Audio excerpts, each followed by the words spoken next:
What happens to the human mind in a galaxy where the truth alone is lethal? What becomes of a citizen who glimpses something their soul was never meant to withstand?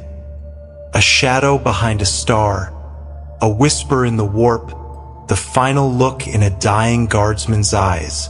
In the Imperium of man, such questions are not signs of distress.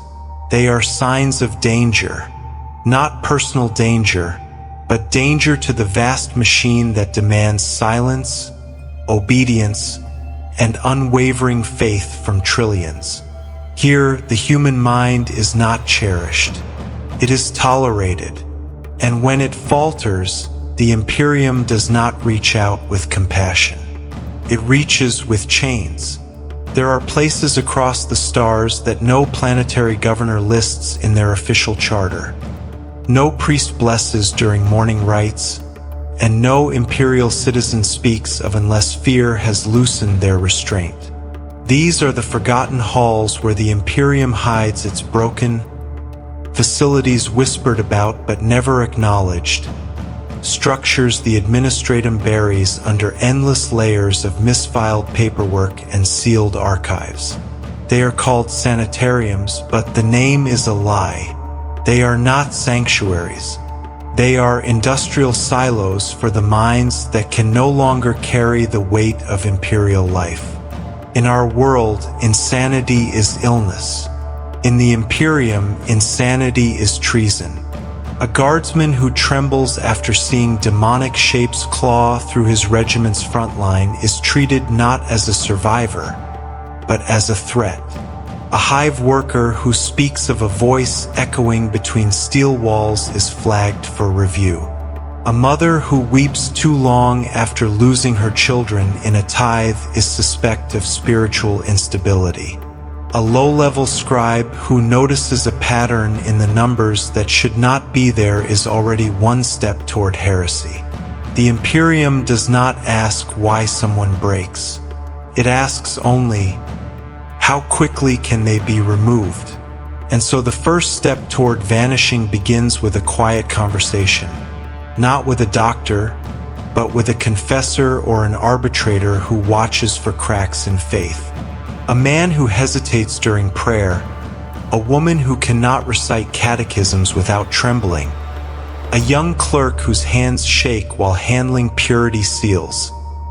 Each is a question mark in a system that demands certainty. And the moment that question mark is recorded, the machinery begins to move. Collectors arrive without ceremony, dressed in black robes reinforced with plasteel, their faces hidden behind steel masks etched with scripture. They carry nothing so gentle as treatment tools, only restraints, auspex tuned to detect volatile psychosignatures, and sedatives strong enough to flatten an ogren. They do not knock twice. They do not offer explanations. The person's name is logged one final time and then stripped from the record, replaced with a numerical designation that fits neatly into the Imperium's endless lists of the unfit. Transport ships designed for livestock carry human cargo through narrow void routes. No one speaks inside these vessels. Not the collectors, not the prisoners, not even the servitors who guide the restraints into position. Silence is enforced not by threat, but by the overwhelming reality that every passenger feels in their bones. They are not going to a hospital. They are going to a place that considers them raw material. Sanitariums are built to resemble temples from the outside, giant blocks of stone illuminated by flickering lumen candles, purity seals plastered across sealed gates, statues of saints whose names no one remembers. But this pious exterior is nothing more than camouflage. Once the gates close, faith gives way to industry. Inside, the structure transforms into a labyrinth of iron bars, recycled air vents, rusted medical rigs, conveyor rails, and flickering hollow prayers. The floors echo with the shuffle of boots and the humming glitch of servoskulls drifting through the corridors like digital ghosts.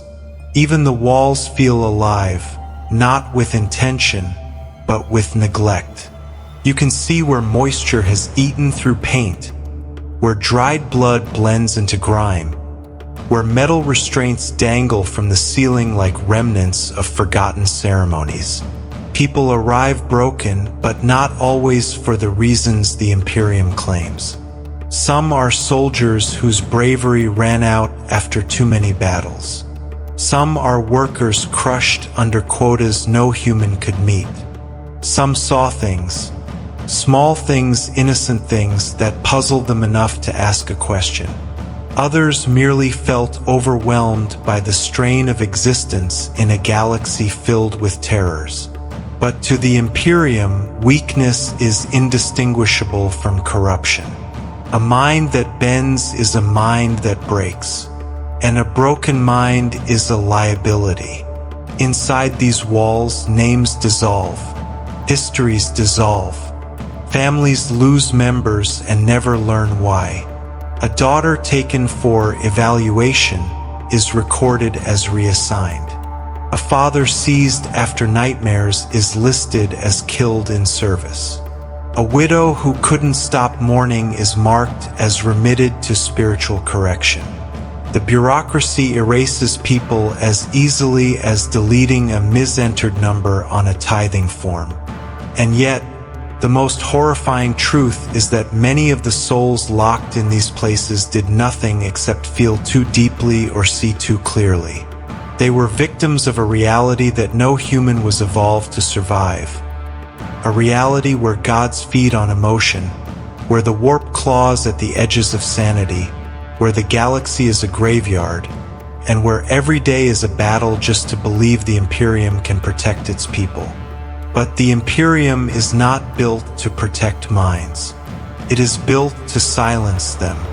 Every sanitarium exists because the Imperium cannot afford to care, cannot stop the war long enough to heal anyone, cannot risk spreading doubt through communities already stretched thin, cannot allow rumors of warp phenomena to circulate, cannot allow truth to leak into the minds of its citizens.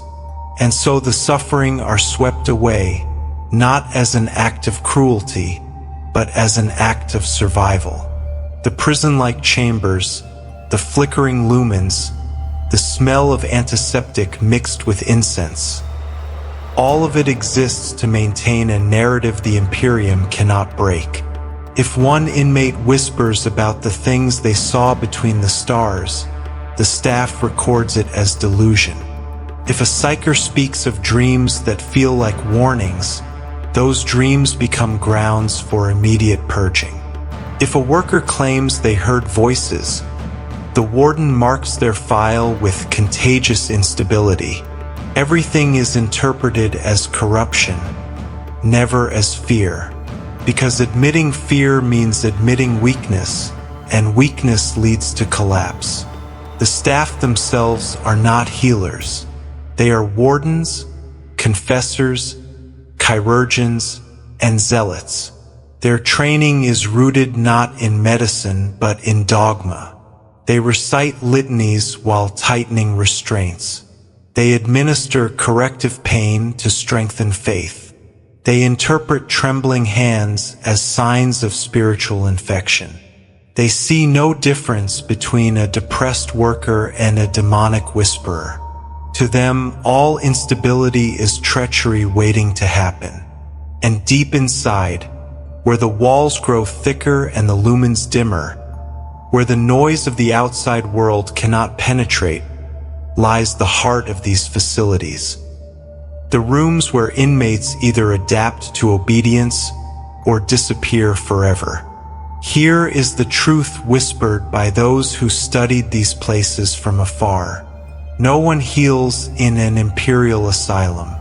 They are reshaped or removed, because in the Imperium, sanity is not a medical condition. It is a measure of usefulness. And when a citizen can no longer serve the machine, the machine finds new ways to use them or discards them entirely. What remains of a person after that is not recorded. What remains of their soul is not questioned. What remains of their fear becomes silence. And that silence is the first warning that something in the Imperium is deeply, fundamentally broken. Something no one inside these walls will ever escape. Before dive in Chapter 2, don't forget to like this video and subscribe to our channel for more updates. Now let's dive straight into Chapter 2. Chapter 2, The Descent. How citizens disappear into the asylums. It always begins quietly, not with alarms, not with accusations shouted in the streets, not with flashing lights or Arbeit sirens. In the Imperium, the process of losing your freedom, your identity, your humanity, begins with something far more terrifying: silence. A citizen doesn't know they're being watched until the watching is already done. A guardsman doesn't realize his trembling hands have been recorded by his sergeant. A manufacturing worker doesn't notice the scribe in the corner observing her repeated hesitations during morning prayers. A housewife never learns which neighbor whispered about her weeping late at night. A young man who screams during his sleep after seeing something in the void during transit never discovers who submitted the complaint. Nothing in the Imperium happens by chance. A man disappears because someone noticed he hesitated when asked if he believes. A woman vanishes because she didn't smile during a parade honoring the emperor. A clerk is taken because he questioned why the numbers in the planetary registry don't add up. And a psyker? They vanish simply for being born. The Imperium's strength comes from obedience. Its survival comes from preventing questions. And its greatest fear is not rebellion, but uncertainty. So when someone shows signs of emotional instability or spiritual deviation, the wheels of bureaucracy begin to turn with mechanical precision. A report is filed. A signature is forged. A stamp is pressed into parchment that still smells like ink drying on a shrine altar. A designation is assigned, psychologically unfit. A number is added to a list. And at that moment, before any cell is opened, before any chains are clasped, before any prayers are recited, the person is already gone. Their life ended the moment their doubt became ink. Collectors do not arrive in daylight. They come in the hours when hive-belching smog dims the lumens, when the upper levels of a spire are asleep, when the manufacturing horns fall silent and the night cycle begins. They move in groups of 3 or 4, always accompanied by a servitor carrying thick restraints and a cogitator slate displaying the target's final known identity. There is no conversation, no explanation, no final prayer allowed. A heavy knock on the door is the only warning, slow, rhythmic, unmistakable. There is no possibility of pretending not to hear it.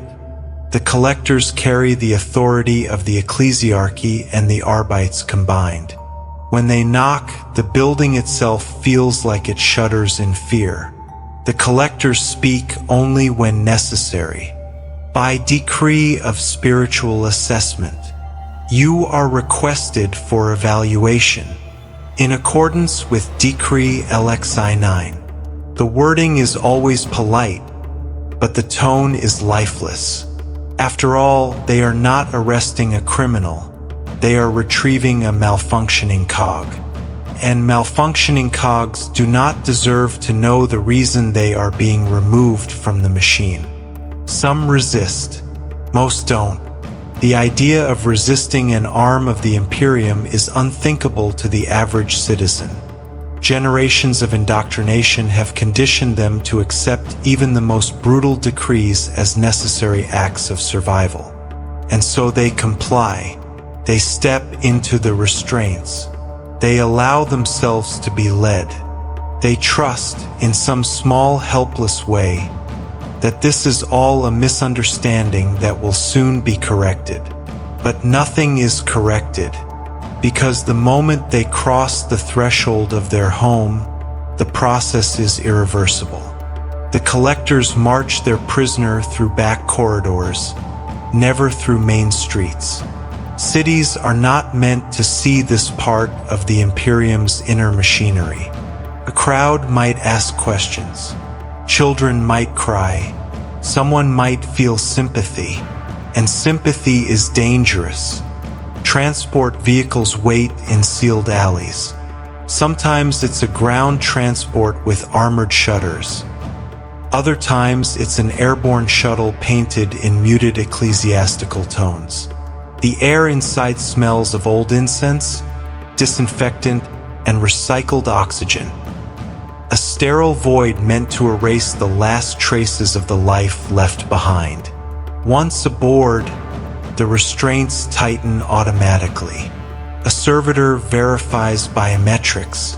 The cogitator slate updates the individual's new status. In transit to sanitarium, the name attached to that record is erased from Imperial databases.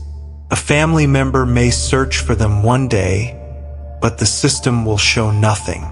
To the Imperium, the patient is not missing. They never existed. As the transport lifts off, the imprisoned individual sees their city for the last time. Tall spires stretch into smog-choked skies. Massive statues of saints loom overhead, their stone eyes unblinking. Voxcasters chant hymns across rooftops. Servitor railcars glide along mechanized arteries. Everything looks orderly, strong, purposeful, and utterly indifferent, because the Imperium does not mourn its broken. It repurposes them. There is no comfort offered during the transit. No water, no explanation. Person may cry out asking what they did wrong. But the collectors never answer, not because they lack empathy, but because they genuinely do not know. The file they received listed only a code and an address. The reasons behind the seizure are buried deeper in the bureaucracy than they could ever reach. For some, the trip lasts only minutes. For others, it takes hours, crossing oceans, continents, or void space. Sanitariums are spread across the Imperium like mold hidden beneath a thick coat of paint. Always present, never acknowledged. Upon arrival, the descent truly begins. The transport bay opens into a cavernous chamber dimly lit by flickering lumens. The architecture resembles a cross between a cathedral, a prison, and a manufacturing line. Thick incense clouds obscure the air, mixing with the smell of metal and sterilizing fluids. The echoes of distant machinery vibrate through the floor, a mechanical heartbeat pulsing through the walls. A procession of robed wardens awaits the new arrivals. Their faces are hidden behind polished masks carved into serene expressions of compassion. Yet the illusion dies the moment they speak. Their voices are monotone, stripped of warmth, shaped by liturgical training and ritual discipline. Each holds a staff tipped with a purity seal. They examine the incoming individuals not as people, but as specimens. The first thing taken is dignity. Clothing is removed and incinerated. Personal effects are placed into a furnace chute without hesitation. Hair is shorn. Skin is scrubbed until it bleeds. A number is stamped onto a metal tag and attached to a collar. Some individuals beg for mercy. Some plead innocence. Some simply stand motionless, hollow-eyed and resigned. A few scream. Those screams are met not with sedatives, but with prayer song from the wardens, chanting meant to drown out humanity's desperation beneath layers of doctrine. There is no intake interview, no medical evaluation, no attempt to understand the person's trauma. The Imperium does not treat mental fractures. It categorizes them.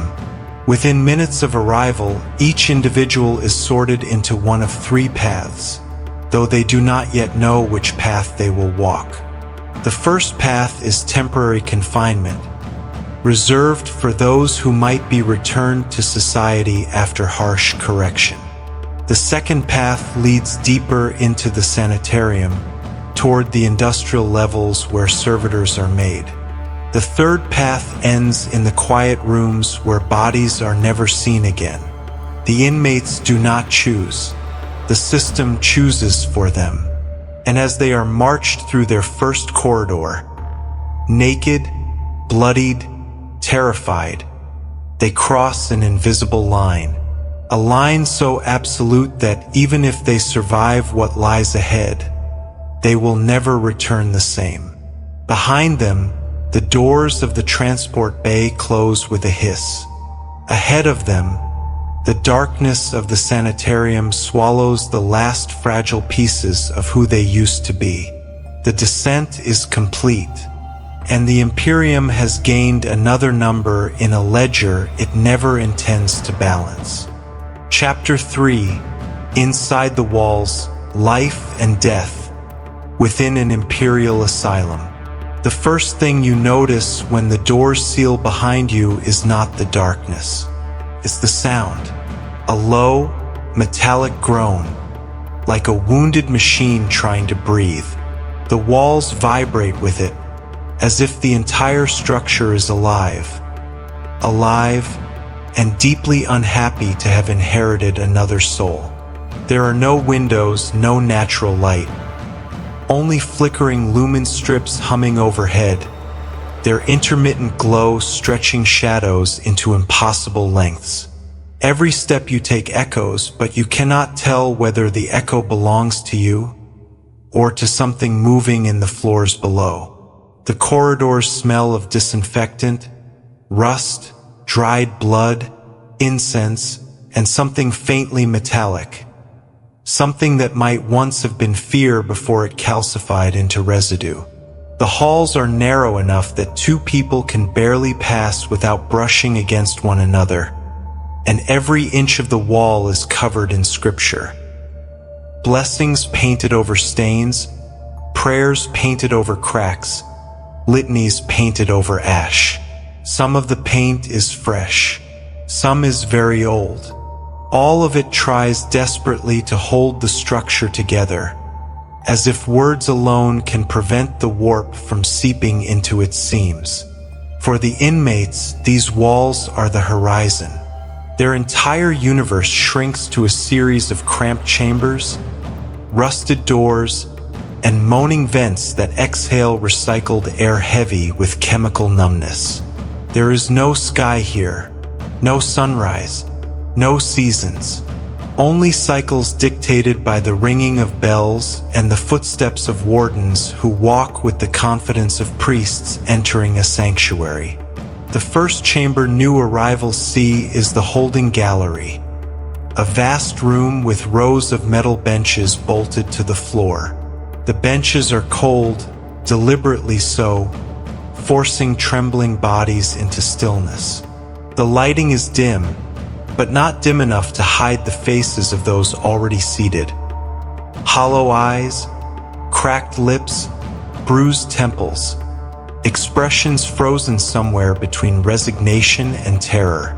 No one speaks, not because it is forbidden, but because the silence weighs heavier than any rule.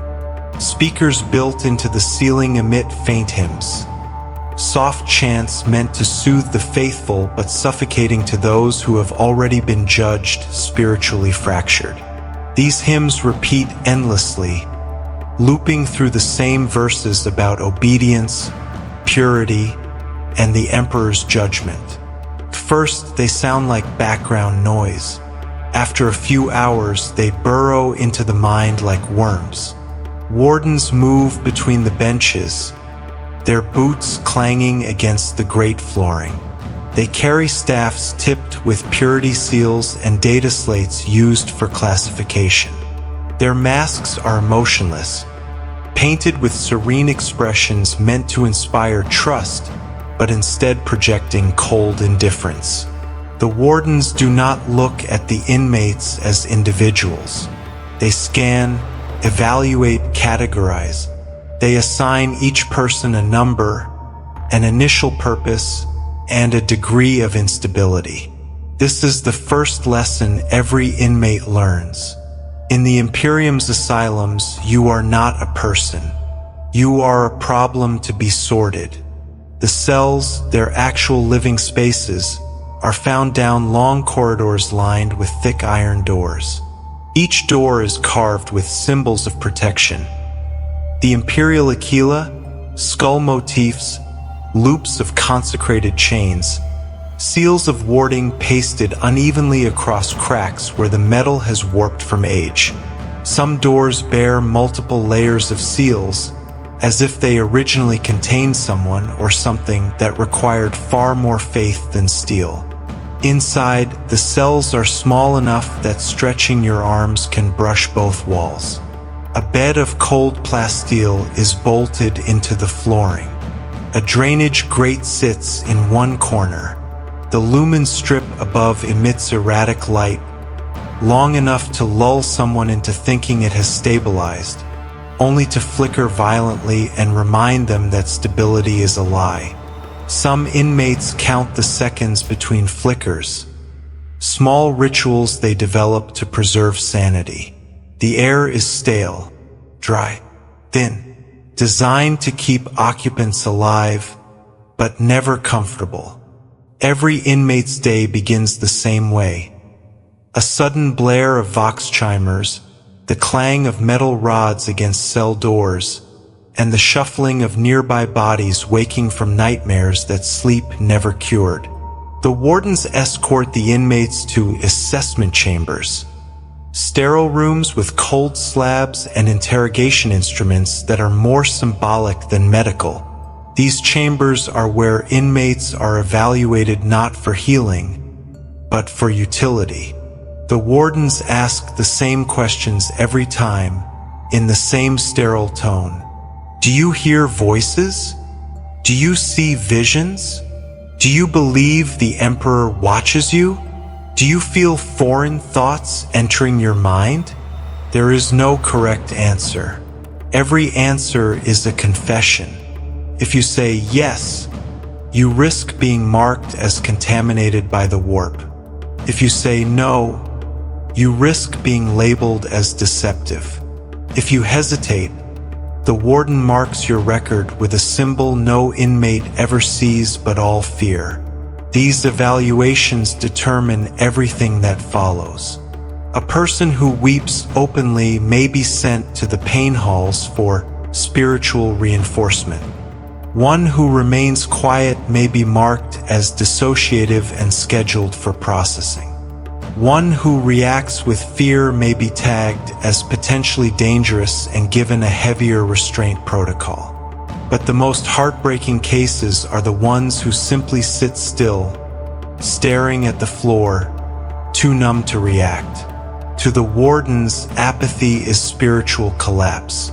To the Imperium, spiritual collapse is wasted biomass. Meals are delivered through wall slots, consisting of nutrient paste that tastes like boiled metal. Inmates rarely finish it not because of hunger, but because of dread. Some suspect the paste is drugged. Others simply lose the will to eat. The wardens monitor intake. Reduced consumption is recorded as a disciplinary concern, even though hunger is the only rebellion inmates can still control. The hygiene chambers are worse. Massive showers designed for hundreds of inmates spray freezing recycled water mixed with harsh sterilizing agents.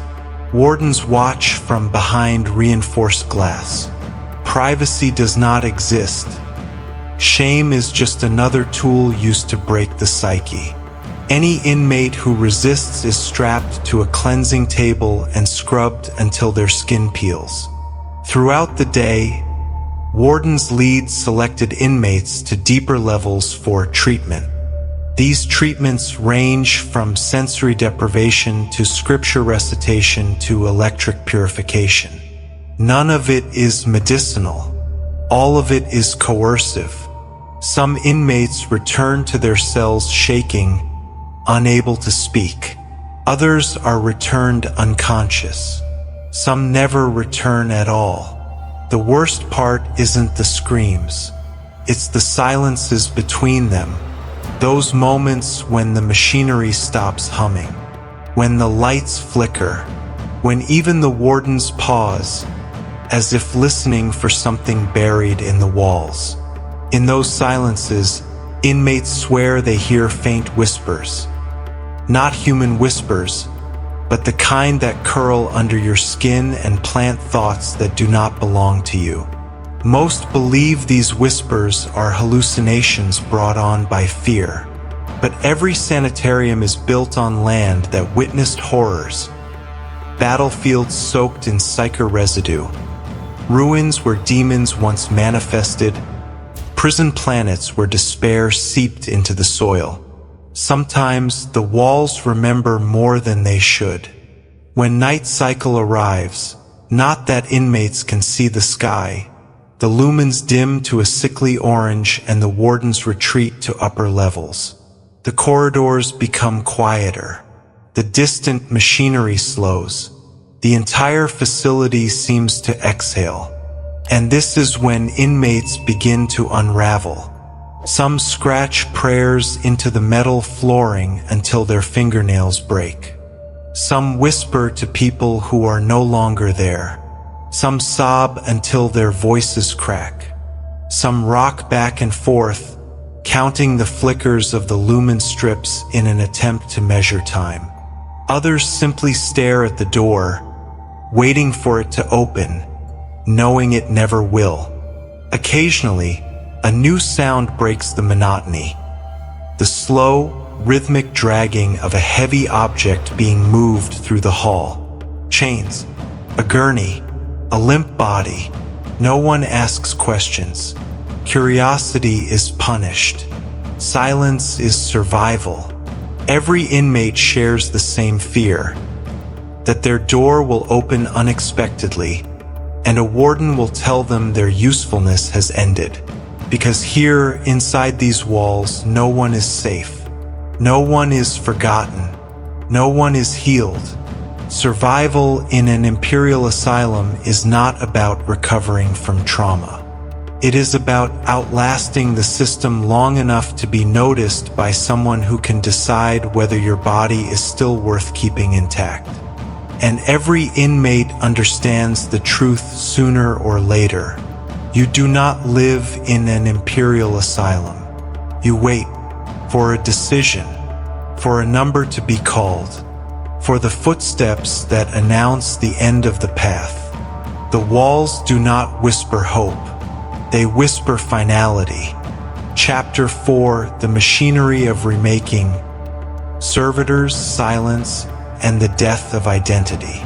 There comes a moment in every inmate's life inside an Imperial asylum when they begin to understand something horrifying. The screams they hear are not cries of punishment. They are cries of transformation. The asylum does not simply confine the broken. It repurposes them, reshaping flesh and mind into forms the Imperium can still use. Because in a galaxy where every hour demands sacrifice, no human body is allowed to go to waste. Not even one that shatters under the crushing weight of its own thoughts. For inmates who survive their first cycles of confinement, the greatest dread is not the wardens or the evaluations or even the pain halls. It is the sound of metal being sharpened somewhere deep below the floors. It is the rhythmic pounding of machinery that never stops. It is the smell of ozone, oil, and blood drifting upward through ventilation shafts. Every inmate learns this scent.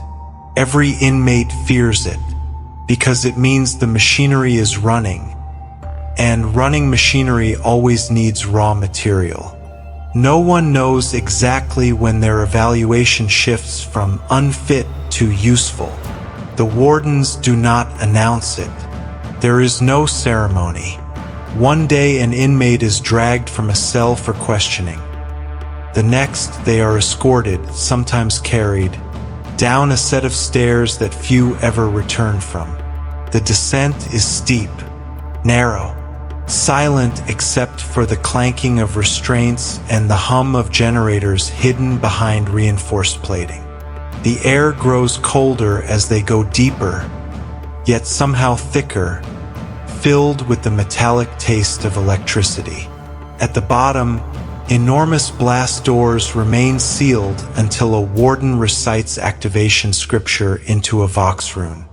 Only then do the gates slide open, revealing the level of the asylum that the Imperium pretends does not exist. This place is not a hospital. It is a factory. Rows of workstations line the chamber, illuminated by harsh white lights that reveal every scratch and stain on the tables.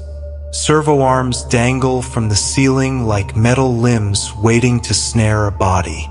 Cogitators click rhythmically, calculating doses, oxygen levels, and tissue durability with dispassionate precision.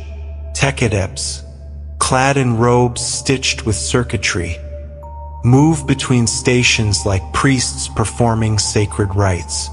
The sound of their mechadendrites scraping the floor is enough to turn even the strongest stomach. They do not speak to inmates. They speak about them.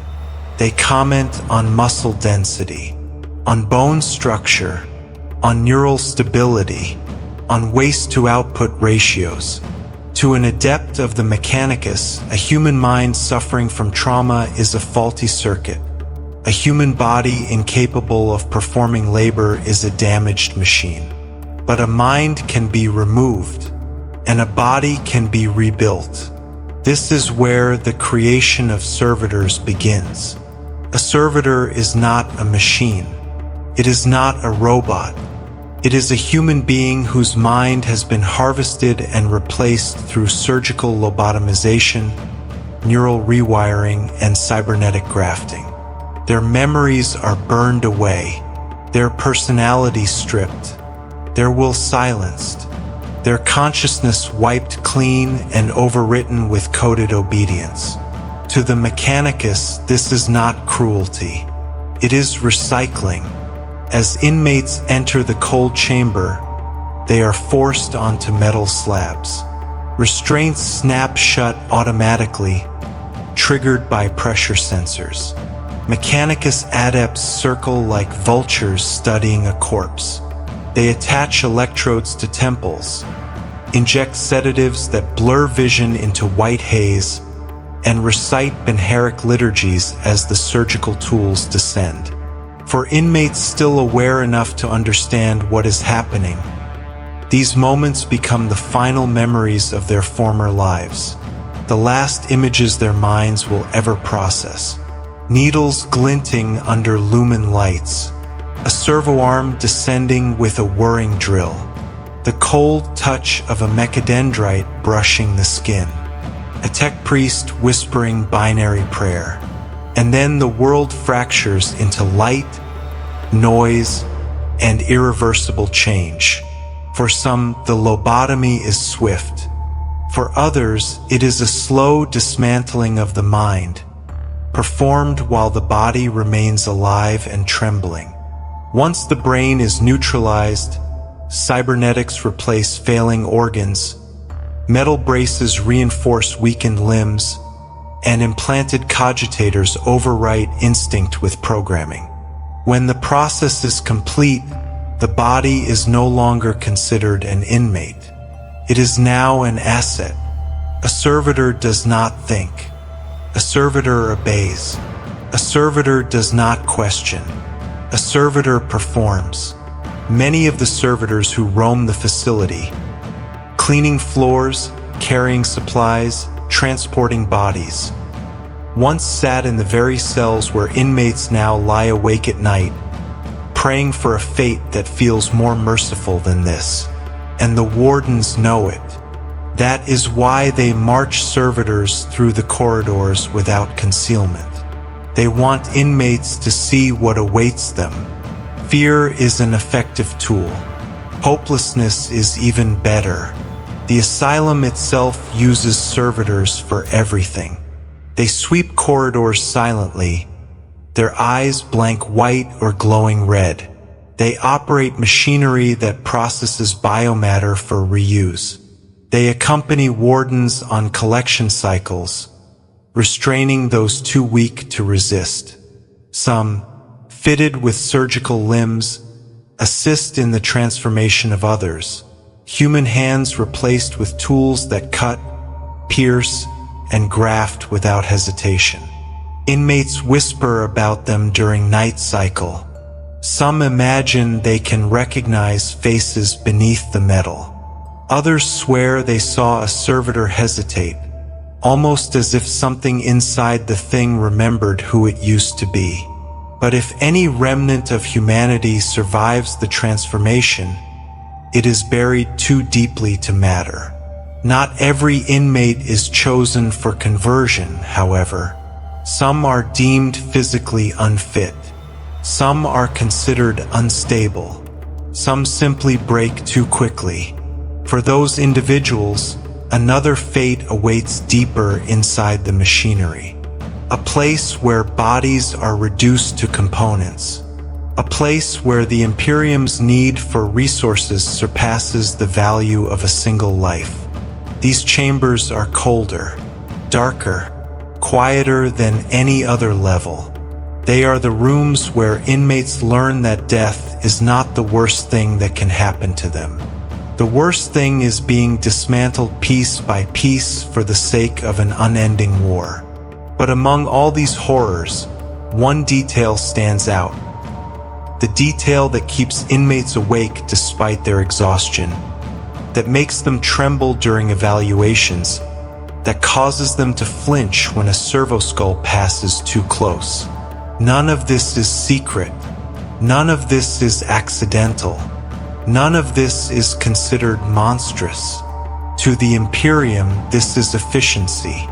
And to the countless souls trapped within these steel walls, this is the moment they realize that healing was never the purpose of the sanitarium.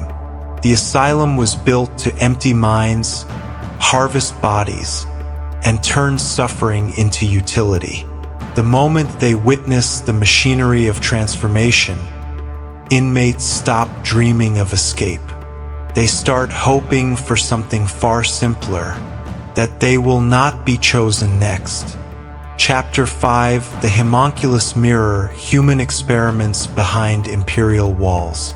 Before inmates ever hear the word servitor, they hear something else first. A sound that does not belong in any place that calls itself a sanctuary.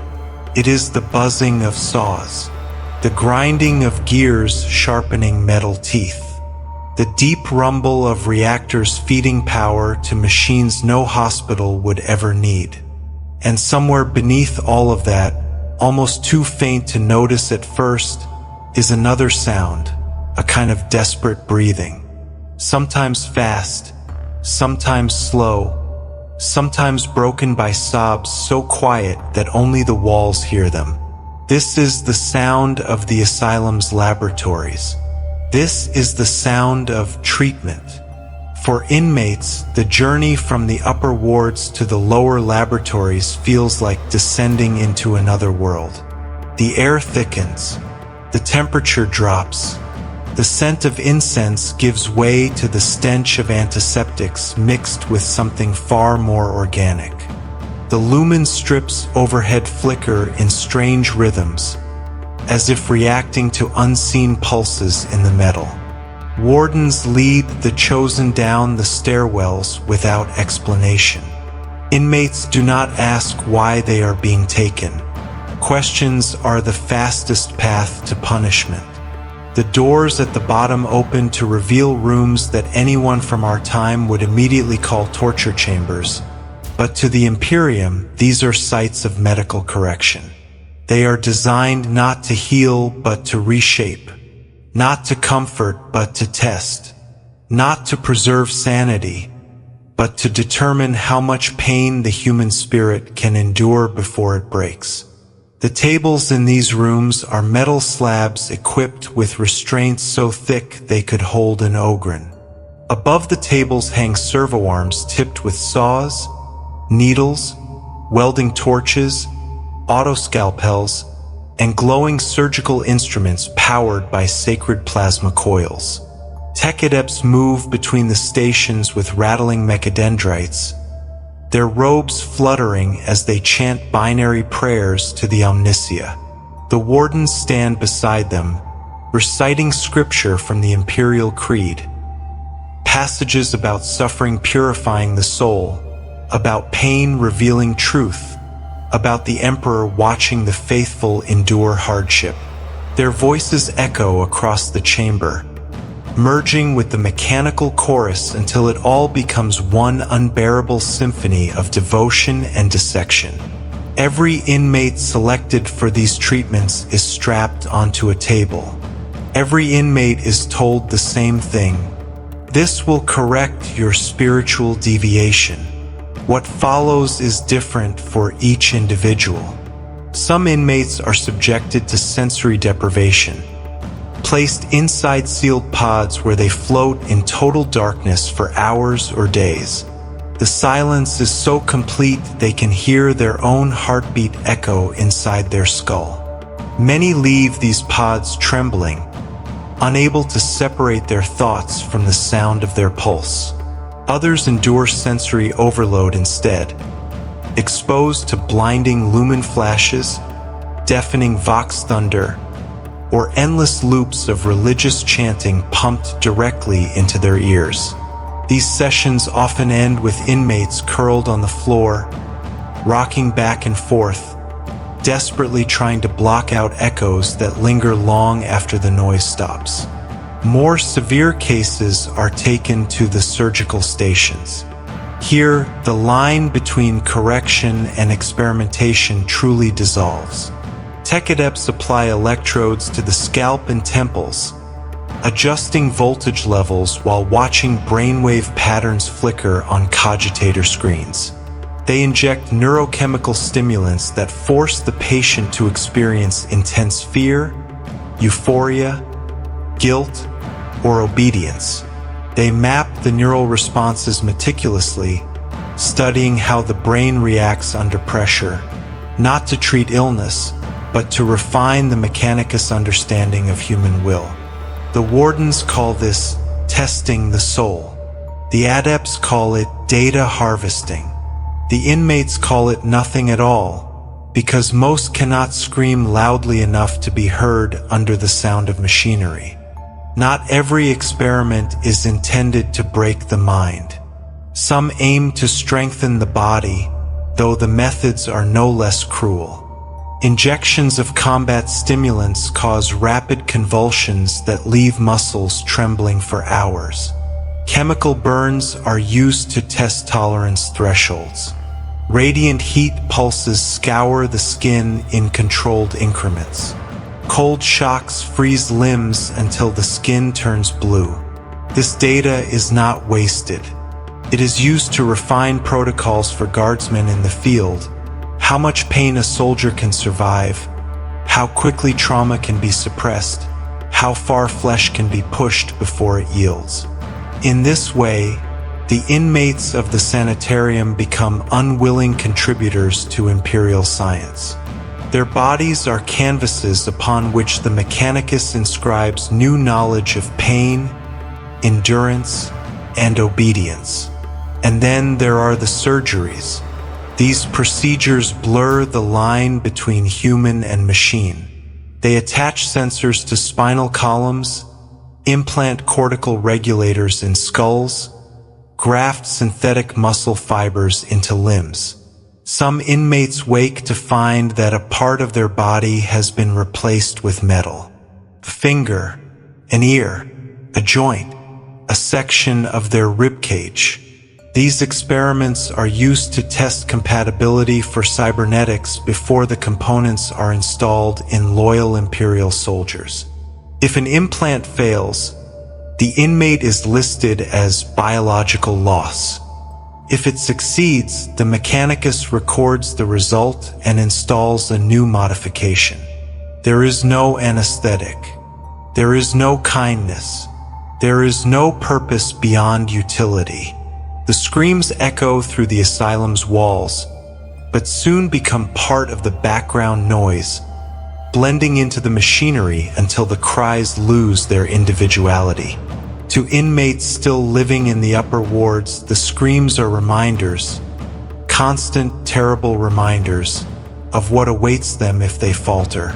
Some inmates break before they ever reach the laboratories.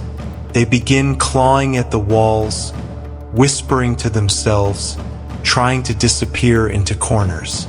They refuse to sleep, fearing another nightmare will draw the warden's attention. They pray silently, hoping for a mercy they know will never come. Others adopt rituals to maintain sanity, counting flickers in the lumen strips, holding their breath during distant screams, reciting their forgotten names under their breath, tracing patterns on their cell walls to remember they can still think. But the worst despair is reserved for those who return from the laboratories. Their bodies are marked with surgical scars, burns, metal grafts, swollen injection sites, and tremors that never stop. Some have cybernetic attachments that twitch involuntarily. Some speak in broken phrases, minds unable to fully process what happened to them. Some stare at the floor endlessly, as if they lost something inside themselves and no longer know how to find it. And yet, the wardens treat these shattered survivors as successes. They endured the Emperor's trial. They survived corrective purification. They proved their flesh and spirit can serve the Imperium's needs.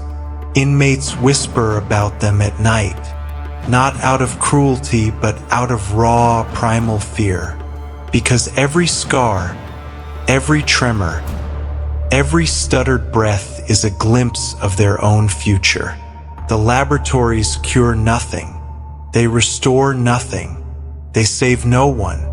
Their purpose is to test, to extract, to repurpose, and ultimately to determine which human bodies can be reforged and which must be discarded.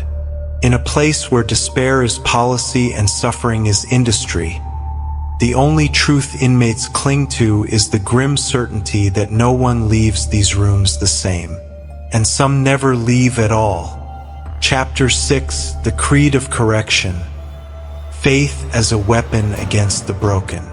Before an inmate learns the rules of the asylum, they learn its language. A language built not from words, but from prayers whispered through clenched teeth and punishments delivered with holy conviction. The Imperium's asylums do not operate on medicine, psychology, or rational understanding. They operate on faith. Not gentle faith, not comforting faith, but industrialized devotion sharpened into a tool used to justify every act committed within these walls. The wardens are not doctors. They are zealots wearing the skins of caregivers. To them, every mental fracture is spiritual contamination. Every nightmare is heresy. Every hallucination is warp-born decay.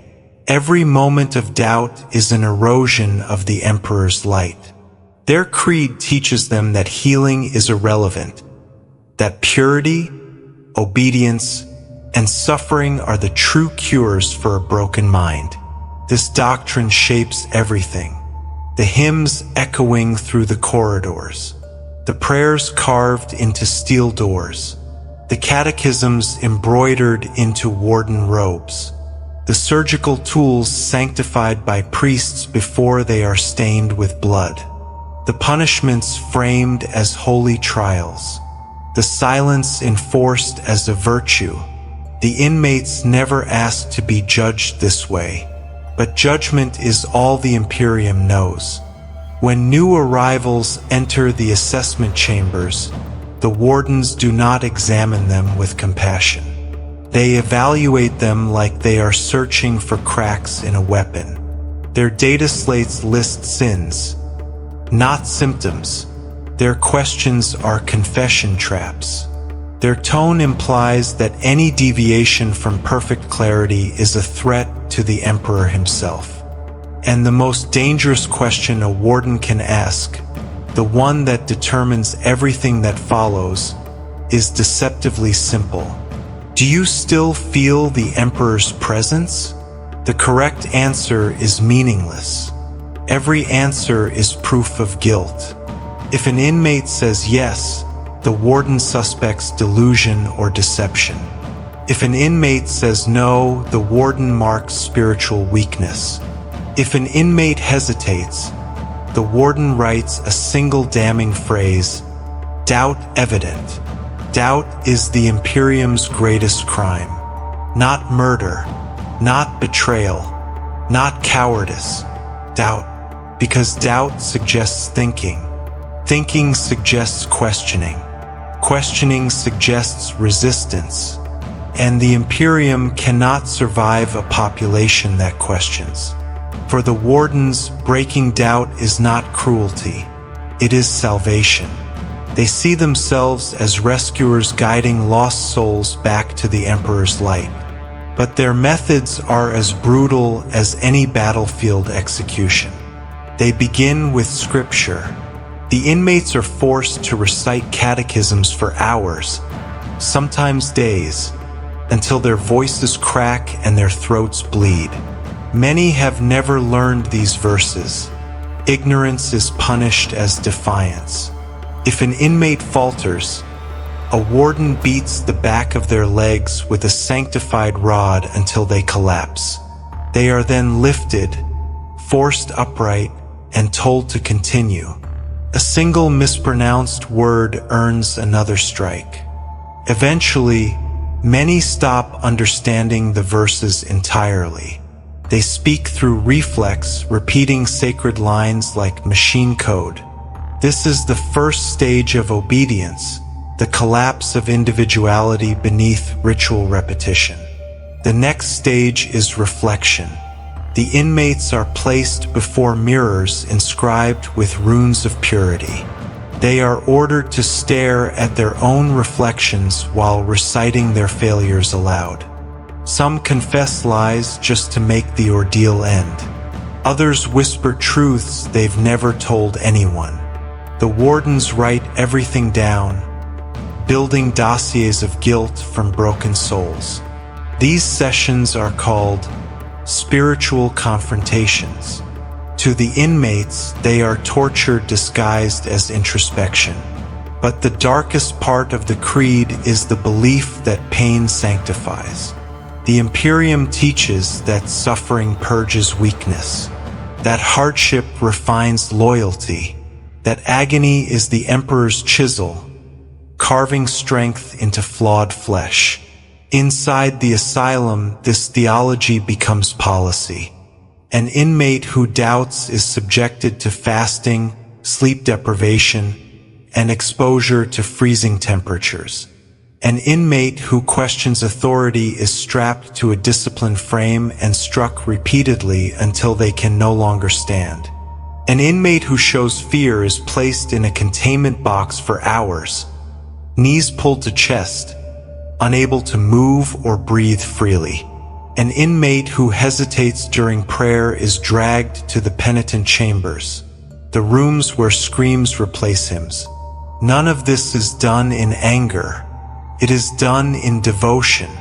The wardens honestly believe they are saving their charges. Their faces remain calm, their voices soft, their movements deliberate and controlled. They recite blessings over each punishment. They whisper assurances that every lash is the Emperor's love made manifest. It is this calmness that terrifies inmates more than the violence itself. A sadist inflicts pain for pleasure. A zealot inflicts pain for righteousness. A sadist may stop. A zealot never will. Inmates who survive these punishments begin to understand the chilling truth. The wardens do not hate them. They do not resent them.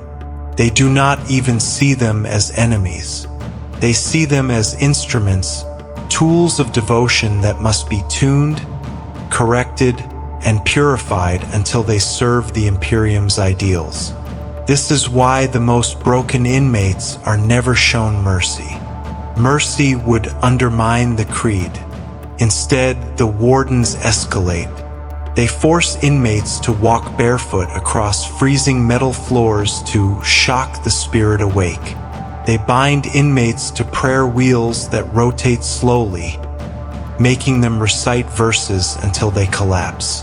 They assign inmates to hold heavy iron weights above their heads during scripture recitation, punishing them when their arms tremble. They apply electrostim shocks to the temples while chanting litanies of cleansing. The cruelty is not in the beatings, but in the context. Every act is framed as salvation. The inmates are taught to feel guilty for suffering. They apologize for screaming. They beg forgiveness for their inability to endure more. This is how identity erodes. Not through force alone, but through manipulation so profound that inmates begin to believe they deserve every agony inflicted upon them. Over time, the worst casualties are not the bodies, it is the minds. Some inmates break completely. Their wills dissolve like ash in water. They become empty vessels repeating the same phrases, incapable of independent thought. These people are labeled stable and moved to servitor pre-processing, where their compliance makes the transformation easier. Others break in different ways. They cling to fanaticism, trying to please the wardens in hopes of mercy that never comes. They recite scripture louder than required. They punish themselves for imagined sins. They beg to undergo purification rituals again and again, desperate to prove their worth. These individuals are considered promising candidates. Then there are those who break outwardly, the ones who scream in their cells, claw at the walls, or whisper to unseen figures. They are viewed as spiritually corrupted, even if their madness came not from the warp but from deprivation and fear.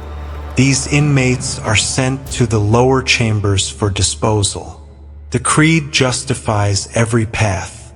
Utility determines fate. Faith determines treatment. Suffering determines value. And through it all, the wardens continue their rituals, convinced that they are enforcing the Emperor's will. But the historian who studies these places knows the darker truth. The asylum's creed does not save the broken. It manufactures them, because a system that believes doubt is heresy, fear is sin, and pain is purification cannot heal, can only destroy. And every human crushed beneath this doctrine becomes another piece of evidence that in the Imperium, faith is not a comfort. Faith is a weapon. Before dive in Chapter 7, don't forget to like this video and subscribe to our channel for more updates. Now, let's dive straight into Chapter 7. Chapter 7, The Rooms No One Escapes. The Final Fate of the Broken. There comes a point inside every Imperial asylum when the facility stops pretending you are here to be healed. It is subtle at first, fewer check-ins, colder stares from wardens, longer periods of silence in your cell. Inmates learn to read these signs the way animals sense approaching storms. They know when someone has been marked. They know when a number is nearing its end. And they know exactly what it means when the wardens stop asking questions. It means your fate has been decided. The Imperium does not tolerate loose threads. A broken mind is not just a personal tragedy. It is a liability, a risk to morale, a potential opening for warp intrusion, a reminder that even loyal citizens can succumb to the pressures of a hostile galaxy. So when the system determines that an inmate cannot serve, cannot convert, and cannot be corrected, the next step is not mercy. It is elimination, not execution. Execution would be too clean, too quick, too simple. What happens in the depths of the asylum is something far colder, a bureaucratic dissolution of self, carried out with the same sterile precision as filing a form or stamping a seal. Every inmate whispers about this place, though few have seen it. Those who have never returned, but their absence speaks louder than screams ever could. They call it many things: the Black Hall, the Quiet Wing, the Final Corridor, the Rooms of No Return. Wardens never speak its true name. Tech adepts do not log its activity. Administrative officials do not acknowledge its existence. But the asylum depends on it, and every inmate will face it eventually. The descent to the final chambers begins with a detail so small most inmates miss it: the sound of footsteps approaching in perfect rhythm. Wardens do not hurry. They do not shout. They do not enter cells with urgency. Their movements are measured, calm, almost ceremonial. When they arrive, they say only one sentence: "Present yourself." The weight of those words crushes whatever hope remains in the inmate's chest. The wardens do not offer an explanation, a destination, or reassurance. Only obedience is expected. 2 wardens stand behind. 1 stands in front. A servitor waits silently in the hall, chains dangling from its mechanical limbs. If the inmate hesitates, the servitor moves. If the inmate collapses, the wardens lift them. If the inmate begs, the wardens do not respond. Compassion has no role here. This is procedure, nothing more. The corridors leading to the lower decks feel different from the rest of the asylum. The walls are thicker, reinforced with plates stained by years of use. The lumen strips emit a sickly yellow glow, buzzing with unstable power. Scripture is absent here. No prayers, no symbols, no hollow assurances of divine purpose. The Imperium does not bless what happens in the deep chambers. The silence becomes oppressive, not the silence of anticipation, but the silence of abandonment. The deeper the group descends, the more the sounds of the asylum fade. No screams, no machinery, no sermons, no footsteps but their own. Eventually they reach a door, huge, cold, unmarked, without sigils or seals, and yet its presence radiates dread. When the wardens recite the activation code, the door opens without a sound. Inside, the corridor is longer than it should be, stretching into darkness like a tunnel carved into the heart of the world. The walls are smooth and bare, but faint scratches reveal how many hands tried to resist their fate. The inmate is led forward. This corridor branches into many rooms, each one serving a different purpose, but all of them sharing the same ending. The first type of chamber is the quiet room. Though nothing inside is quiet, These rooms contain padded restraints, surgical trays, and sound-dampening walls. A single warden and a tech adept wait inside. Their ritual is simple: erase memory, erase identity, erase resistance. They use drugs that cloud consciousness, neural probes that scramble synapses, and whispered litanies meant to drown out the inmates' last coherent thoughts. Some inmates emerge as husks, ready for servitor processing. Others leave in body bags. The second type of chamber is colder, a storage vault disguised as a medical annex. Inside are rows of suspended containment pods filled with clear fluid. Some pods hold sedated bodies. Others hold bodies already broken down into parts, limbs, organs, fluids harvested for reuse across the facility. These are cataloged with meticulous precision, like machine components. Nothing is wasted. Nothing is sacred. Nothing is human. The third type of chamber is the darkest secret of the asylum, a place inmates rarely speak of because those who see it lose the ability to form words afterward. This is the Black Hall, a cavernous room illuminated only by flickering red emergency lights. Here, flawed bodies are sent for purification. The term is deliberately vague. Fluid drains run along the floor. Metal restraints dangle from ceiling rails. The smell is thick copper, oil, and something chemical that stings the eyes. In this place, inmates are not corrected, converted, or processed. They are removed from Imperial society in the most literal sense. Some are incinerated. Some are dissolved. Some are handed over to the mechanicus for experimental disposal methods that test new forms of biological reduction. These fates are not punishment. They are logistics. The asylum does not operate through sadism. It operates through efficiency. The Imperium always needs materials: bone for parchment composites, blood plasma for battlefield transfusions, muscle tissue for nutrient recycling. A broken inmate is simply another resource to be allocated.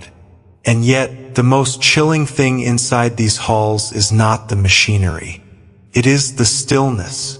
No screaming, no chanting, no preaching, no prayers. The Imperium does not pray over the forgotten.